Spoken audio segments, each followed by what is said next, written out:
buenas noches a todos y muy bienvenidos a esta segunda charla de este pequeño ciclo de conferencias que he titulado Filosofías y Religiones del Antiguo Oriente. Un pequeño paseíto por tres tradiciones importantes que habrían de desarrollarse en lo que nosotros llamamos actualmente Oriente, con el espíritu también de que nos acerquemos a esa disciplina que hoy en día se llama religiones comparadas. Unas religiones comparadas que nos invitan a entender la religión como un fenómeno global, como un fenómeno que ha estado presente en la historia de la humanidad y se ha manifestado de formas también muy diversas y a veces sorprendentes según la cultura en la que nace. Todos nosotros estamos familiarizados con al menos con una religión, la religión que corresponde o que más se identifica con la cultura en la que nos ha tocado nacer, pero como decía el historiador de las religiones, también padre de la mitología comparada, Max Müller, orientalista, lingüista alemán, conocer, estudiar y practicar una sola es no saber nada acerca de las religiones. La invitación siempre es a comparar de qué manera las respuestas que nos da la religión que a nosotros nos resulta más familiar pueden ser diferentes en otros ámbitos y en otros contextos. Entonces, bueno, ese es el espíritu que un poco ha orientado la realización de estas tres pequeñas charlas. Recuerden que iniciamos este ciclo con el zoroastrismo, allá en medio del continente asiático, en lo que actualmente se correspondería hoy en día con Irán. Vimos el desarrollo de una de las más antiguas, quizás la más antigua de las religiones de credo revelado. Les conté cómo esa figura del profeta Zoroastro habría inaugurado una sorprendente tradición y habría introducido en el ámbito de las religiones toda una serie de conceptos y de prácticas que luego habrán de tener una continuidad, tanto en las religiones que llamamos dármicas, aquellas religiones que habrían de desarrollarse especialmente en la India. Estoy pensando en el jainismo, en el budismo, en el hinduismo, pero también en las que llamamos las religiones abrahámicas, aquellas expresiones que habrían de desarrollarse ahí en Oriente Próximo y que se corresponden a lo que nosotros conocemos como judaísmo, cristianismo e islam. Entonces, bien, una religión asiática, como vemos que tuvo una influencia en un gran abanico de otras expresiones orientales y occidentales y cuyos postulados se mantienen hasta nuestros días, si bien con una comunidad de mazdeístas o zoroastrianos decreciente, hoy en día todavía se conserva. Y de alguna manera podríamos decir que el zoroastrismo continúa vivo en cada una de las tradiciones también que ha adoptado alguno o muchos de sus principios. Pero hoy continuaremos nuestro recorrido desplazándonos más aún hacia Oriente. Nos iremos hacia Oriente Extremo. En concreto, nos iremos a la antigua China, en donde se habrán de desarrollar las siguientes dos tradiciones que vamos a presentar. Para el día de hoy hablaremos sobre el confucianismo y la próxima semana, aquí dentro de 8 días, próximo lunes también a las 6 en punto, hablaremos y cerraremos el ciclo con el taoísmo. Entonces, para los que no se han inscrito ya, los invito, después de esta conferencia, las inscripciones ya también están abiertas a través de la página web, pueden hacerlo para recibir oportunamente la invitación. Y bien, con ese pequeño recordatorio, entonces daremos el pistoletazo de salida a nuestra conferencia de esta tarde. Y lo primero que me gustaría comentar, miren, vamos a ver, todavía quedó un cupito para que un compañero más se una. Bien, lo primero que me gustaría comentar son este conjunto de dos imágenes o esta selección de dos imágenes, pero que realmente conforman un grupo o una iconografía muy conocida hoy en día en la China que nos habla sobre las principales corrientes de pensamiento que habrían de desarrollarse en esta región del mundo. Quizás la primera reflexión que podemos hacer tiene que ver con el final de esta expresión, las corrientes de pensamiento en China, comentando que En este caso, cuando estamos hablando de China, realmente estamos incurriendo en un anacronismo, porque estas corrientes de pensamiento se desarrollaron en una época en la que la China todavía no tenía el nombre de China.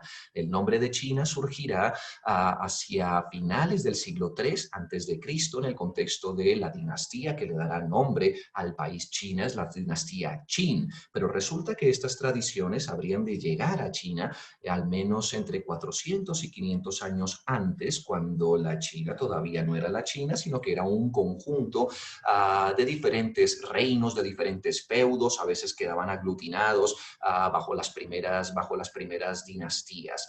Entonces, podríamos decir que se trata y no se trata de China. Por otro lado, ¿qué nos cuentan estas estampas y nos cuentan estas imágenes? Nos hablan al menos de tres importantes tradiciones que habrían surgido en el contexto de Oriente Extremo, más o menos durante ese periodo que nosotros hemos dado en llamar la era axial. Una era axial cuya duración se estima aproximadamente entre el siglo VIII antes de Cristo y el siglo II antes de Cristo, y recibe este nombre de era axial, que proviene, es el adjetivo que proviene del sustantivo eje, porque se entiende que durante este periodo toda la cultura mundial pudo girar alrededor de un mismo eje de preocupaciones que tenían una serie de condiciones o de coyunturas que dieron origen a estas escuelas de pensamiento. En China, en esta época, habrían surgido el taoísmo y el confucianismo. En Irán, como vimos, habría surgido o se habría desarrollado más bien plenamente el zoroastrismo. Recordemos que la figura de Zoroastro es una figura preaxial. También en el contexto de Oriente Próximo se habría desarrollado aquella historia de los judíos que tiene que ver con la parte de los profetas, y en el Mediterráneo estaríamos hablando de la filosofía griega. Si concretamente volvemos a ese territorio de Oriente Extremo, fíjense que es ya habitual en la China encontrar estampas que hacen un homenaje a tres importantes tradiciones que habrían surgido durante este periodo axial, cada una de ellas representada por un fundador, por un iniciador de la tradición. Tenemos respectivamente a Confucio y a Lao Tse, que darían origen respectivamente a las tradiciones del confucianismo y el taoísmo, pero también aquí en color rojo, en los dos cuadros con edades diferentes, tenemos una figura invitada, que es la figura del Buda. Entonces, las primeras dos, confucianismo y taoísmo, serían escuelas plenamente nacidas en China. En cambio, la última de ellas, el budismo, no es una tradición autóctona, es una tradición que fue traída desde la India y que habría de llegar a la China al final de este periodo, más o menos hacia a finales del siglo II antes de Cristo, comienzos del siglo I antes de Cristo. En todo caso, a partir de ese momento y a lo largo de lo que nosotros llamamos nuestra era cristiana, las tres corrientes de pensamiento, tres filosofías, si queremos, fíjense que he evitado la palabra religión, también porque, como les he recordado en algunos de nuestros cursos anteriores, en Oriente muchas de las lenguas orientales carecen de la palabra religión. Religare es una palabra más propiamente occidental que hace referencia a este conjunto de prácticas y de creencias que se relacionan con lo sagrado. Sin embargo, en Oriente, lo que nosotros llamamos religión siempre ha sido un híbrido entre filosofía, ritualismo y propiamente una serie de prácticas devotas. Entonces, la religión en Oriente no es algo que se queda en el plano de lo teórico y de lo conceptual. Una religión es válida en el sentido en el que es útil, en el sentido en el que es práctica y que permite desarrollar una serie de actitudes para vivir en el aquí, en el ahora, en armonía con los demás. Entonces, en la medida en la que una religión nos permite, en la que una corriente de pensamiento nos permite hacer eso, podríamos decir que se trata de una religión. En todo caso, les diré que las tres posturas y las tres corrientes de pensamiento han tenido desde entonces, desde la era axial hasta nuestros días, un gran desarrollo en la China y han influido profundamente la idiosincrasia china, de una manera también que nos invita a nosotros mismos a revisar lo que entendemos por religión. ¿En qué sentido?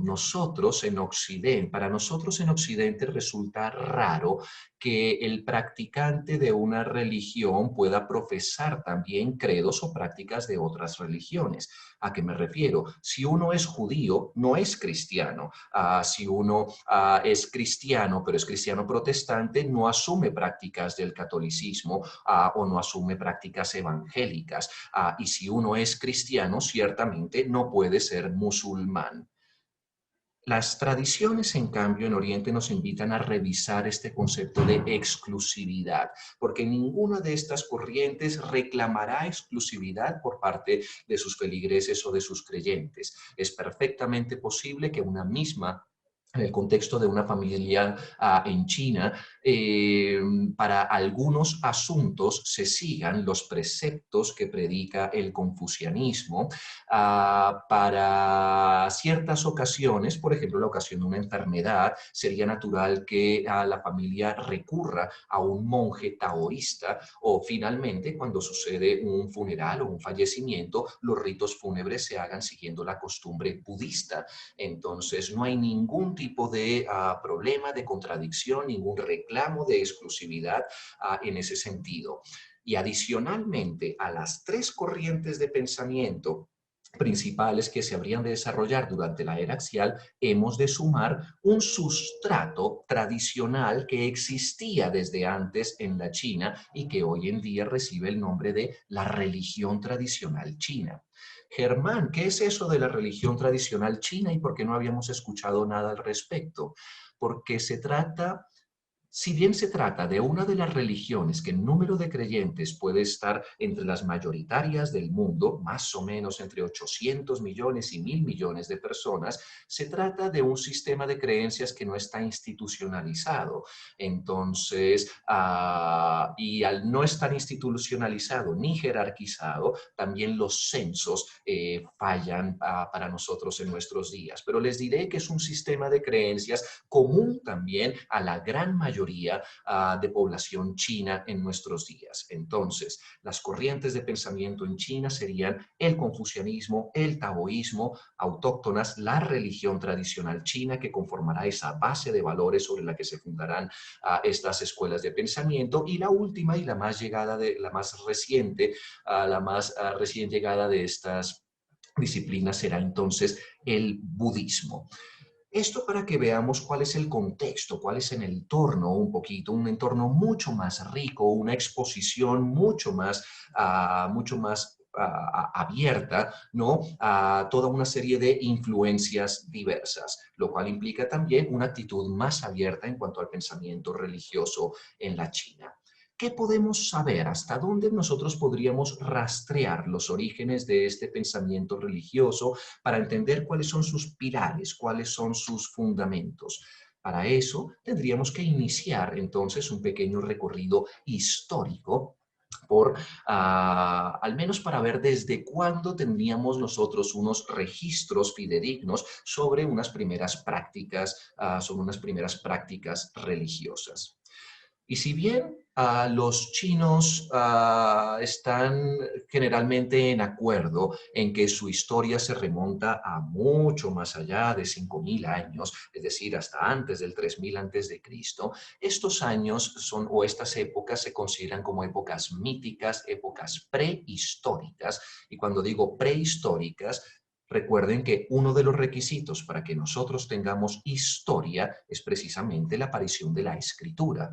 Hay historia desde el momento en que podemos registrar los acontecimientos del pasado en un soporte duradero para las generaciones futuras. Entonces, generalmente dividimos prehistoria de la historia con la aparición de la escritura. Y resulta que China habría sido uno de esos focos en el mundo antiguo que habría desarrollado un sistema de escritura propio, un sistema de escritura que surgió un poco más tarde que los jeroglíficos de egipcio, que los jeroglíficos en Egipto, que la escritura cuneiforme en Mesopotamia. Un primer sistema de escritura que habría surgido más o menos durante este periodo, considerado oficialmente la primera dinastía histórica en la China, la dinastía Shang, una dinastía que habría durado aproximadamente del 1523. Digo aproximadamente porque los orígenes de la dinastía Shang todavía se hunden allá en la oscuridad de los tiempos. No así el final de la fecha final de esta dinastía. Será durante la dinastía Shang, durante la cual los chinos adquirirán la costumbre de ir registrando meticulosamente todos estos acontecimientos históricos, las listas de sus gobernantes, las listas de sus reyes y las fechas, de modo que será a partir de este momento en el que oficialmente contamos con una historia. ¿Y cómo eran y cuáles eran esas primeras expresiones escritas en la China? Tenemos de esta época ya los que son dados en llamar los huesos oraculares, y estos conforman los hallazgos arqueológicos más antiguos, los registros de escritura más antiguos en la China.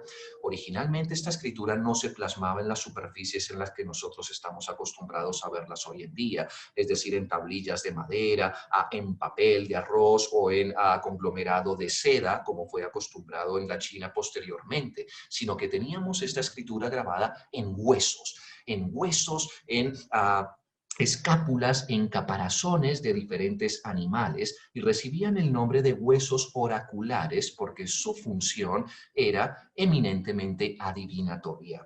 Toda esta historia de los huesos oraculares surgió a la luz más o menos a finales del siglo XIX, cuando un grupo de arqueólogos chinos descubrió que estos huesos, que ya conocían muy bien las farmacias tradicionales chinas, porque solían moler estos huesos y venderlos como medicina bajo el nombre de polvo de dragón, para toda una cantidad de dolencias muy variadas. Pero estos arqueólogos de finales del siglo XIX se dieron cuenta de que estos huesos que desde hace siglos se venían moliendo y acababan en los estómagos de los chinos durante siglos, contenían algunas de las informaciones más preciosas para desenterrar su propio pasado. Así que ha sido a partir de finales del siglo XIX cuando comenzaron a conservarse y a descifrarse todos estos registros.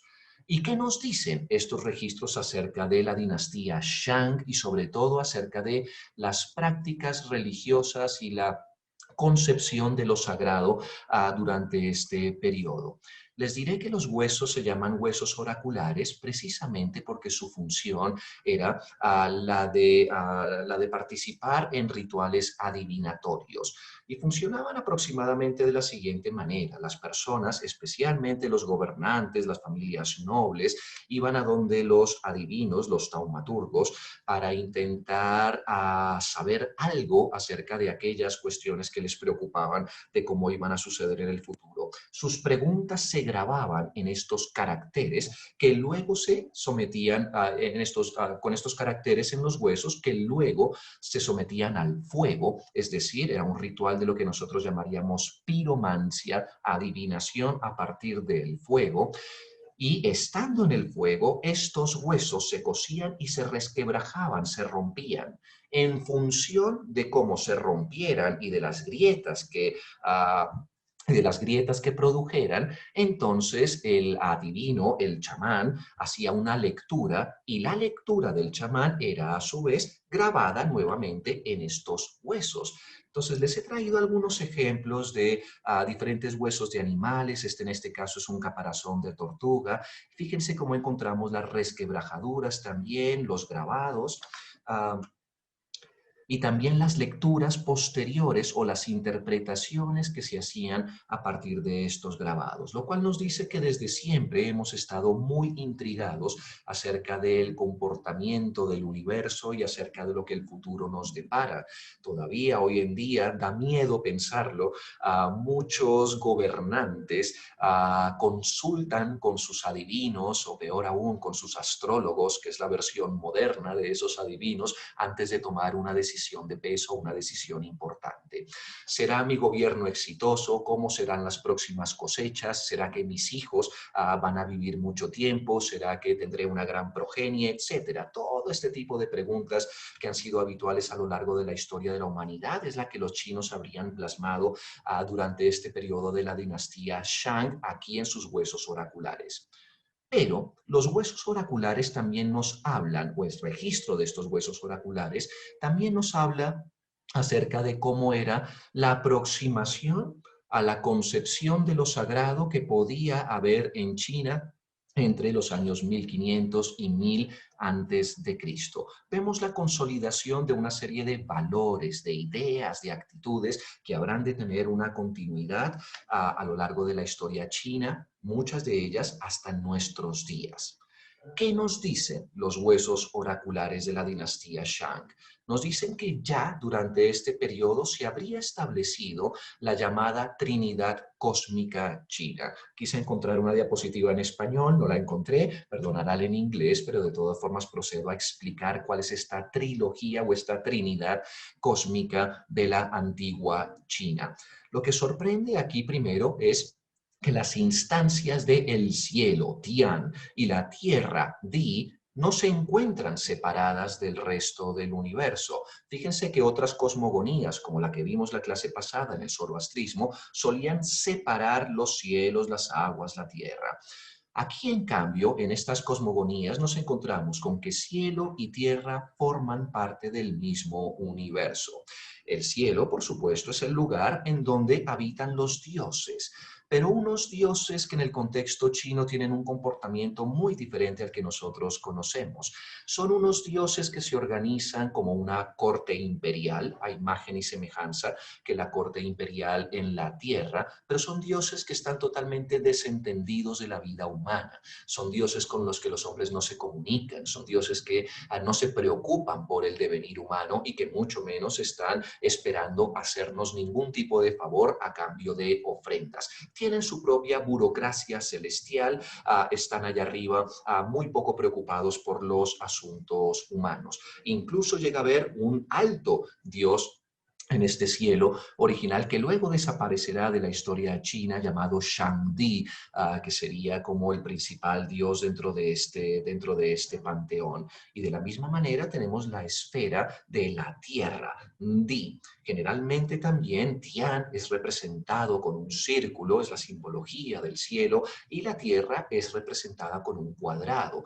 De modo que esa cuadratura del círculo, el cuadrado dentro del círculo, la unión entre el cielo y la tierra, que ustedes, por ejemplo, pueden ver todavía hoy en algunas monedas chinas, sigue teniendo este intento de unión. Por eso, la unión y la armonía entre el cielo y la tierra son fundamentales. Son tan fundamentales que necesitan de un intermediador para mantener este orden y esta armonía. La palabra armonía, equilibrio, será clave en el ideario chino. Y es esto lo que le da explicación a la tercera unidad de nuestra Trinidad cósmica, Ren, el hombre. El hombre juega entonces un papel dentro de este esquema de la creación. El papel es, a partir del ritual, de la misma manera que hacían los brahmanes y los chamanes del zoroastrismo y de las tribus indoeuropeas que vimos la clase pasada, el papel del hombre es, a partir del ritual, mantener el equilibrio entre las instancias del cielo y la tierra. Encontramos entonces una primera trinidad definida. ¿Qué otro tipo de cosas nos cuentan los huesos oraculares de la dinastía Shang? Nos hablan sobre una de las prácticas de devoción más antiguas en China. Se llama el culto a los ancestros. Un culto a los ancestros que ni mucho menos es exclusivo a la cultura china, que veremos repetido también en muchas otras culturas y que es muy probable que esté en el centro de una gran cantidad de prácticas religiosas que se habrían desarrollado en la historia de la humanidad. Es esa idea de que nuestros ancestros, los familiares que nos han precedido, nuestros tatarabuelos, bisabuelos, nuestros abuelos y nuestros padres, aquellas personas que se han ido, que han fallecido, no se han ido del todo, continúan vivas en algún tipo de espacio. No solamente continúan vivas o su presencia o su parte espiritual continúa viva, sino que se preocupan por el mundo de los vivos y tienen una implicación en el mundo de los vivos. Se preocupan por nuestro bienestar, velan por nosotros, cuidan por nosotros. De modo que la relación también tiene que ser recíproca. ¿Cuál es el modo de honrar a nuestros ancestros? Primero, recordándolos, bajo este principio de que una persona solamente está enteramente muerta cuando ya nadie la recuerda.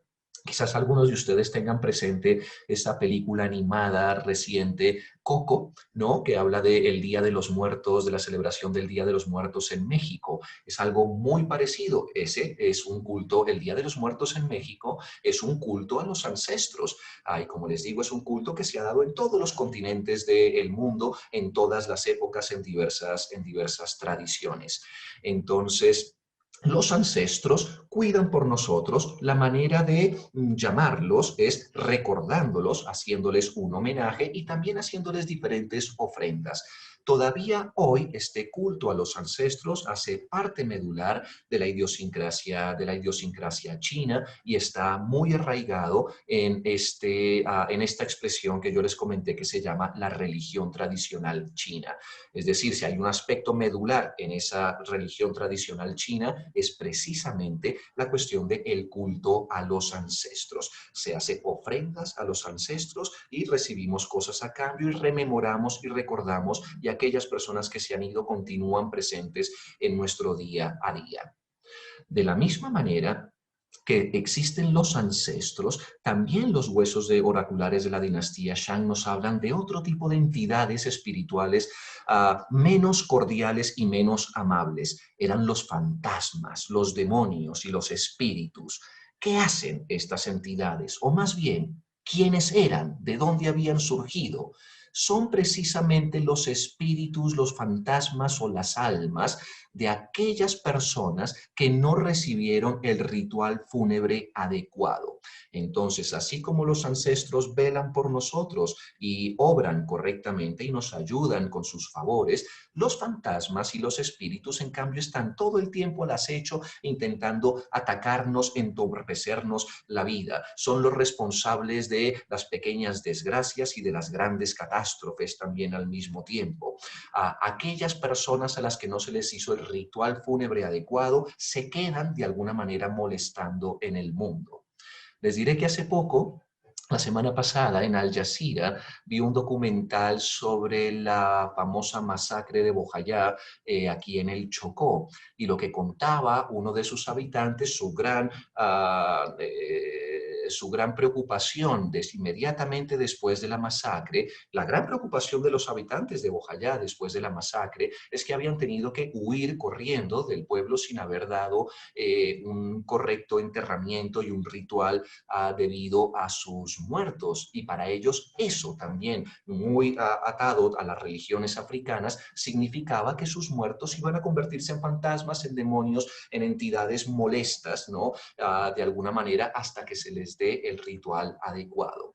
Entonces tenemos a los ancestros, tenemos a los fantasmas, tenemos a los demonios y tenemos a los espíritus. Pero adicionalmente, también vemos en los huesos de la dinastía Shang establecidos una serie de valores, de actitudes que eran tenidos en gran estima en la sociedad china. Hablo, por ejemplo, de la palabra, de dos términos muy conocidos en China. Sería, uno de ellos es de.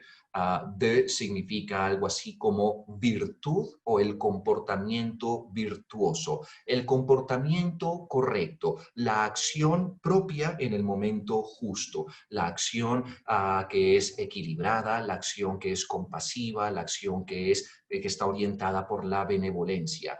Esa acción tiene una reacción y tiene un resultado. El resultado de es Bao. Y este Bao es la respuesta, la manera en la que las buenas acciones, nuestras buenas acciones, pueden inspirar a otros, invitar a otros también a que ellos mismos asuman estas buenas acciones. Y quizás no hay ninguna manifestación más patente que de este binomio de Bao en la China que lo que hoy en día llamamos piedad filial, un valor que también ha permanecido constante en la cultura china hasta nuestros días. ¿Qué es eso de la piedad filial que vemos aquí representada? Siempre suelo describirla como esa deuda eterna que tendrán los hijos con sus padres. Todos nosotros hemos llegado aquí, a donde estamos, gracias a que en nuestra más tierna infancia, cuando somos allá, la cosa más indefensa, fuimos queridos y fuimos cuidados por nuestros padres. Entonces, somos en gran medida lo que somos gracias a nuestros padres. Hemos recibido virtud por lo tanto, es deber nuestro devolver ese favor en Bao. La piedad filial es saber honrar a nuestros padres y cuidar de nuestros padres cuando ellos son adultos mayores. De ahí también siempre les cuento la diferencia, o sea, eso explica la gran diferencia que hay en el trato a las personas mayores en las culturas de Extremo Oriente. Pensemos en Vietnam, en Corea, en Japón, en China, esta reverencia a los ancianos, en tanto a las personas que más han hecho por nosotros, que más nos han dejado, que más saben. De ahí también que fíjense qué concepción tan diferente, ¿no? Nuestros ancianos solemos pensar que después de la jubilación ya no son personas útiles en la sociedad y debemos allá meterlas en los asilos. Ustedes se sorprenderían de la gran cantidad, por ejemplo, de directivos, de CEOs de grandes empresas y de grandes conglomerados en Oriente que son septagenarios, octogenarios, nonagenarios, porque son las personas que se han ganado el derecho y el derecho de estar allí. Entonces, fíjense, toda una serie de actitudes que incluso antes del surgimiento de todas estas escuelas y corrientes ya estaban presentes en el pensamiento, ya estaban muy presentes en el pensamiento chino. Eso es lo que nos permiten, eso entre muchas otras cosas, es lo que nos permiten saber los huesos oraculares de la dinastía Shang. Esos mismos huesos nos permiten datar con cierta exactitud el final de la dinastía Shang y el comienzo de la siguiente dinastía, una de las dinastías más fructíferas y más importantes en la historia de China. De hecho, es la dinastía más larga en la historia de China, la dinastía Zhou. No sabíamos exactamente cuándo había comenzado la dinastía Shang, pero sí que sabemos con exactitud cuándo comienza la dinastía Zhou, porque esta tradición de llevar registros meticulosos ya está muy arraigada en China para el año 1027 antes de Cristo. Tenemos entonces una primera dinastía Zhou. Fíjense que todavía la China no es la China que conocemos hoy en día. La dinastía Zhou apenas ocupará una cuarta parte del actual territorio de China. Se habría desarrollado más o menos en un periodo de unos 800 años, entre el año 1027 a.C. y el 256. Es importante por qué esta dinastía Zhou, al menos en materia de historia de las religiones, porque nuestra era axial está totalmente encajada dentro de este periodo. Y al ser un periodo tan largo, 800 años, los historiadores, para mayor comodidad, suelen hacer lo que hacen los historiadores. Han hecho lo que suelen hacer los historiadores, compartimentar o separar un periodo muy largo en periodos más pequeños con algunas características comunes para poder comprenderlos mejor. Entonces, les diré que este largo periodo de la dinastía Zhou suele separarse en un primer lugar en dos grandes subperiodos. Por un lado tendremos el que va del año 1027 aproximadamente hasta el año 721 antes de Cristo. Será un periodo caracterizado por un gobierno fuertemente centralizado, por este linaje de la dinastía Zhou, como una época de relativa estabilidad, sobre todo en comparación con el periodo posterior, y en la que tenemos gobernantes míticos a los que se atribuye y a los que luego la posteridad mirará hacia el pasado como ejemplo de lo que debía ser un buen gobierno o una buena tradición. Pero después, la segunda parte de este periodo, que va más o menos del año 721 al año 256, será un periodo mucho más conflictivo, mucho más caótico. Y será precisamente el periodo en el que se desarrollarán todas estas nuevas escuelas filosóficas. Entre el 721 y el 256, también en la historia china, este periodo de los Zhou llamados Zhou orientales, a diferencia de los Zhou occidentales del primer periodo, también solemos dividirlo en dos partes. A la primero de ellos se lo conoce como el periodo de las primaveras y otoños, y la última parte, el último tramo, acercándonos a este siglo III a.C., se lo conoce como el periodo de los reinos combatientes. ¿Por qué se lo conoce con este nombre de los reinos combatientes? Porque todo el antiguo territorio de la dinastía Zhou ha quedado fragmentado, ha quedado dividido en una serie de pequeños reinos o feudos, cada uno de ellos con una ciudad capital, con un gobernante que intenta llevar la guerra y dominar a todos sus otros vecinos. Será esta la época en la que los primeros trayectos de esa fantástica estructura que es la muralla china habrían empezado a construirse, y un periodo de gran inestabilidad y de gran desconcierto. La misma inestabilidad que caracterizará la era axial en todos los otros ejes axiales que les he comentado anteriormente. Así que en el periodo de los reinos combatientes tenemos toda esta área fuertemente dividida. Es un periodo de agitación, de conflicto, de ejércitos privados, de condottieris o de mercenarios que se ponen al servicio del mejor postor para llevar la guerra a sus vecinos, y una época en la que corre gran desconcierto.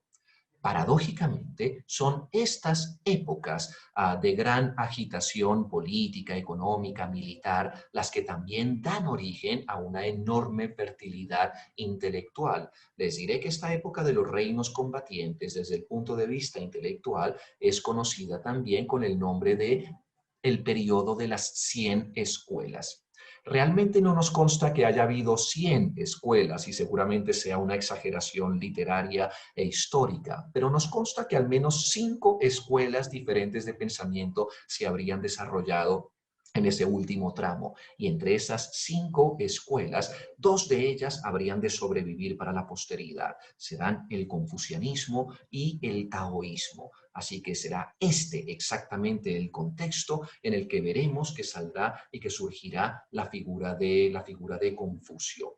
Y surgirá aquí, en uno de los estados pequeñitos, casi periféricos del oriente, el pequeño estado de Qi, con su capital en Lu, ya no existe esta ciudad de Lu, está muy cerca de la actual ciudad de Luoyang, que sería una de las últimas paradas, depende cómo la miremos, o primera parada en la famosa ruta de la seda, que habrá de desarrollarse apenas un siglo y medio más tarde.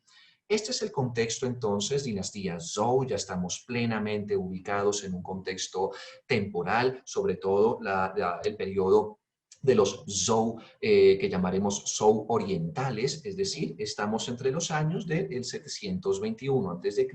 al 256 a.C.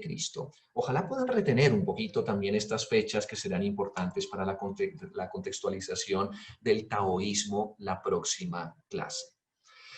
Como les dije, es un periodo tremendamente fértil en la historia china, a pesar de la agitación. ¿Por qué? Porque es un periodo también en el que empieza a consolidarse la más antigua tradición literaria en la China. Y con esta tradición literaria me refiero, por supuesto, a los famosos 5 clásicos de la literatura china que hay que conocer. ¿Cuáles serán estos 5 clásicos? ¿Y por qué digo que hay que conocerlos? Porque estos 5 clásicos formarán una parte central de las enseñanzas de Confucio poco tiempo después, hasta el punto en que hoy en día los 5 clásicos están incluidos dentro de lo que nosotros llamamos el canon confuciano, es decir, todo el conjunto de los textos sagrados propios del confucianismo, de esta tradición. Fíjense que los 5 clásicos son anteriores a Confucio, y durante mucho tiempo se pensó que Confucio mismo los había escrito. Todavía corren versiones apócrifas que dicen que Confucio fue el autor de los 5 clásicos. Esto, sabemos hoy en día, no es cierto. Lo que hizo Confucio algún tiempo más tarde fue editar, leer comentar y corregir muchas de las cosas que estaban contenidas en estos 5 clásicos. Pero los 5 clásicos son anteriores. ¿Cuáles serían estos 5 clásicos? El primero de todos, seguro que es que muchos de ustedes ya lo conocen o al menos les suena el título. Es el famoso I Ching, también pronunciado Yi Jing en China, que quiere decir el libro del cambio, el libro de las mutaciones. El sufijo Ying en China quiere decir clásico, texto, tratado, libro o corriente. Y I o Yi significa el cambio. Era la respuesta particular que los chinos estaban dando al muy espinoso asunto del cambio. Fíjense que también los filósofos de la antigua Grecia por esta misma época estaban preguntándose por qué, cuál es la raíz del cambio, por qué las cosas están en movimiento, por qué las cosas cambian en vez de estar estática, cuál es la razón por la cual las cosas tienen que cambiar y podemos nosotros anticipar los cambios. Se trata de un gran clásico sobre la adivinación que dice darle respuestas a la persona que consulta este libro y lo puede consultar a través de una serie de mecanismos muy diversos. Primero a través de la lectura, por supuesto, pero a través después también a través de los famosos trigramas y diferentes diagramas que pueden ir acomodándose para dar respuesta a las preguntas del interesado. Es decir, sería un poquito como la versión moderna de los huesos oraculares. Es importante el I Ching porque fíjense durante qué época fue escrito. Se estima que las primeras partes de este texto pudieron ser compuestas hacia el año 1200 antes de Cristo, es decir, contemporáneas al bueno de Zoroastro. El grueso del libro se habría escrito hacia el siglo X antes de Cristo, es decir, hacia el año 1000, y más o menos la última parte de este texto correría hacia el año 800. Es el más antiguo de todos. Estaría completado por el libro de las poesías, el libro de las odas, el Shi Ying, que incluye más o menos unas 305 poesías diferentes que hablan sobre diferentes aspectos de la vida, sobre el cortejo, sobre el amor, sobre el matrimonio, pero también sobre cosas más seculares como el gobierno, como la política, como algunas disciplinas, como la pesca, como la escritura, como la agricultura, es decir, toda una serie de temas muy variados cuya característica central es encontrarse descritos o formulados a modo de poesía, es decir, con un ritmo, con una rima. Este libro de las odas habría sido escrito entre el siglo X y el siglo VII antes de Cristo y a su vez estará acompañado por el Shu Ying, el libro de la historia. Precisamente es gracias a este libro de la historia que nosotros sabemos que hubo un periodo de los Zhou occidentales y de los Zhou orientales, que la dinastía Zhou habría comenzado más o menos hacia el siglo X antes de Cristo. Tenemos algunas noticias de la dinastía Shang y también están correctamente relatados los acontecimientos del periodo de las primaveras y otoños y de los reinos combatientes. Un libro de historia que se habría redactado alrededor cerca del siglo VI antes de Cristo, acompañado a su vez por el Li Ying, Li, palabra que significa ritual. Recuerden esta palabra porque la veremos ahora en un rato en el confucianismo, el libro de los ritos, que indicaba cuáles eran los rituales, cuáles eran cuáles eran las costumbres y los comportamientos adecuados para cada situación, para hablar con un político, para hablar con los mayores, para hablar con los vecinos, para comer, para vestir, cuáles eran todas estas costumbres que era propio y sano mantener y que conformarán también y que serán parte del folclore, ¿no? Del folclore de esta tradición. Y finalmente, el más reciente de todos los 5 clásicos, que fíjense que no tiene el sufijo de clásico, no es un ying, es un q, es el chunkyu, que son los anales. Anales quiere decir las pequeñas crónicas de lo que hubiera pasado, que completan el Shujing, el libro de la historia, especialmente centrándose en los acontecimientos que se desarrollarán durante este periodo de las primaveras y otoños entre el siglo 8 antes de Cristo y el siglo 5 antes de Cristo. Quiere decir todo esto que ya antes de la llegada del taoísmo y del confucianismo, de la entrada en escena en la China de estas corrientes, tenemos una base literaria sobre la cual se habrán de fundar estas tradiciones. Y una base literaria nada despreciable, porque nos habla sobre cuál es la actitud que debemos tener frente a cosas como la poesía, como las artes, como el cambio, como la historia, como los rituales. Entonces está firmemente enraizada en la costumbre, en la idiosincrasia anterior que ya venía consolidándose en la China hasta ese momento. Por eso será tremendamente importante. Estos 5 clásicos, de hecho, nunca más se perderán de vista en la cultura china y siguen muy vivos hoy en día, hasta el punto que durante mucho tiempo solían aprenderse de memoria estos textos y eran fundamentales para la presentación de los exámenes burocráticos, de los exámenes para ser un funcionario imperial, hasta al menos hasta 1912, fíjense, o sea, al menos hasta el siglo XX, estos textos serían una parte medular de la cultura literaria china. Y bien, ustedes pensarán, ¿por qué estábamos hablando de la literatura clásica china?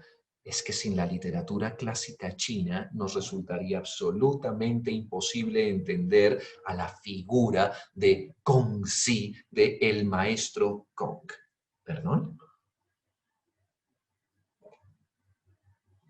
Les hago una pequeña pausa. Gracias. Es aquí, durante el periodo de los reinos combatientes, durante ese convulso siglo VI antes de Cristo, durante ese periodo de señores feudales que están enfrentados unos contra otros, que hará su entrada en escena Kongzi, nombre chino que también en otras ocasiones se manifiesta como Kongfutse, literalmente quiere decir el maestro Kong.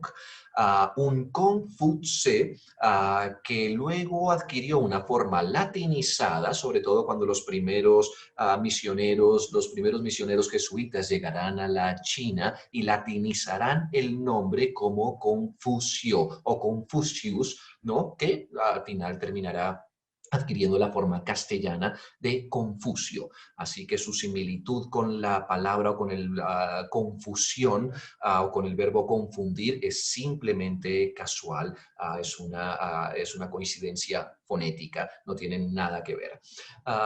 Kongzi, o el maestro Kong, como era conocido en esa época, ¿quién era? Habría nacido en el contexto de una pequeña familia y por lo que sabemos una pequeña familia venida a menos durante este periodo de los reinos combatientes. Como les comenté, habría nacido en el pequeño reino de Qi, muy cerca de la capital Lu, y su familia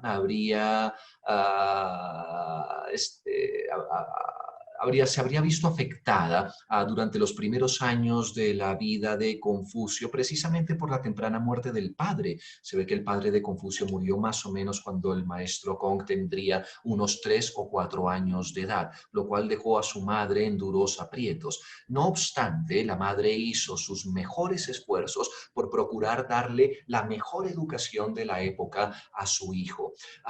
A Confucio nos cuentan las analectas, que son los textos que predominantemente nos hablan sobre la vida de Confucio. Más tarde veremos algunos apuntes sobre estas analectas. Las analectas nos cuentan que ya a Confucio le encantaba estudiar y sentía una devoción muy especial por aprender, por introducir conocimiento y ver cómo el conocimiento del mundo podía transformarlo, sobre todo transformarlo en una mejor persona, hasta el punto en que ya a la edad de 15 años está convencido que lo que quiere hacer es estudiar para poder enseñar. Más tarde incluso tendrá aforismos como solamente le puedo enseñar o solamente quiero enseñarle a las personas que manifiestan un auténtico interés, una auténtica curiosidad, auténticas ganas por querer aprender. Para aquellos que no tienen ese interés, yo tampoco voy a perder mi tiempo en esto. Lo que más me interesa en la vida es estudiar y transformarme a ser la mejor versión de mí mismo posible a partir de este estudio. De esa manera, Confucio apuntará a los primeros cargos políticos, a pesar de que su condición de cuna no facilitaba las cosas. Tendrá que abrirse camino prácticamente a la fuerza y codo con codo, e ir ganándose el respeto de las élites gobernantes de su pequeño estado. Pero poco a poco irá ganando peso hasta el punto en que en algún momento recibirá un cargo similar al de ministro de Justicia.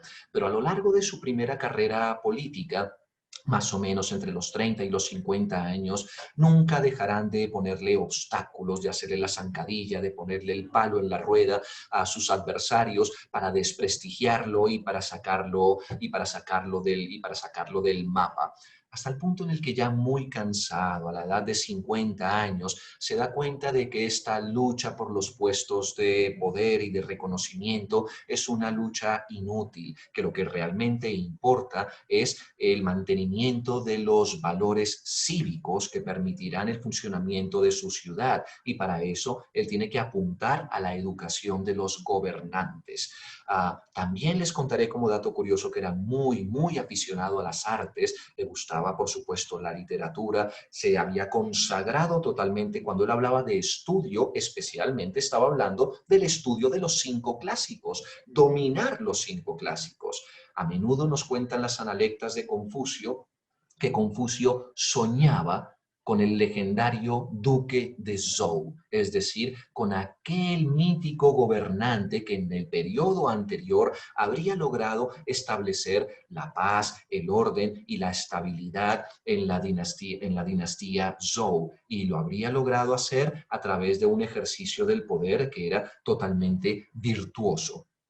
Entonces, también en esta época de Confucio y en esta época de revueltas políticas, hay un nuevo concepto a medio camino entre lo religioso y lo político que entra en escena en el pensamiento chino. Se lo denomina Tianming y se traduce algo así como el mandato del cielo.